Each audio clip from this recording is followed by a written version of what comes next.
சிவகாசியில் நடைபெற்ற வெளிநாடுகளில் எம்பிபிஎஸ் படிப்பில் சேருவது தொடர்பான கல்வி கருத்தரங்கத்தில் ஏராளமான மாணவர்கள் மற்றும் பெற்றோர்கள் கலந்து கொண்டனர்.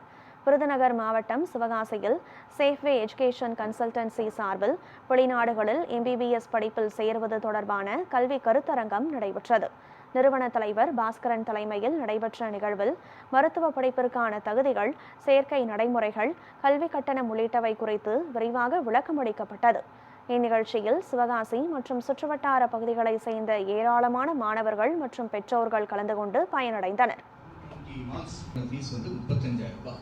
மற்ற எல்லா செலவும் சேர்த்தீங்கன்னா உங்களுக்கு 1 லேக் டோட்டல்.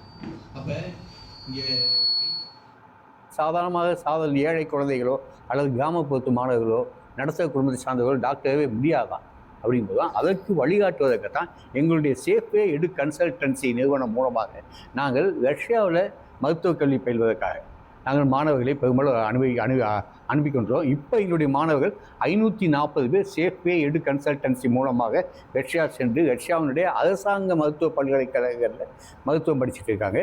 ஏற்கனவே நான் 375 டாக்டர்களை உண்டாக்கியிருக்கேன். அதுபோக இன்ஜினியரிங் படிக்கக்கூடிய மாணவர்கள், ஏரோநாட்டிக்கல்ஸ் இன்ஜினியரிங் படிக்கக்கூடியவர், ஆயில் அண்ட் நேச்சுரல் கேஸ் படிக்கக்கூடிய மாணவர்கள், இப்படிப்பட்ட மாணவர்களும் கிட்டத்தட்ட 40 மாணவர்கள் வந்து ரஷ்யாவில் படிச்சுட்டு இருக்காங்க.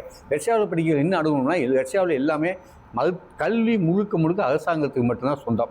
அதில் பள்ளியோ காலேஜோ அல்லது யூனிவர்சிட்டிஸோ எல்லாமே கவர்மெண்ட் தான் நடத்துது, ப்ரைவேட் கிடைக்க இடம் இல்லை.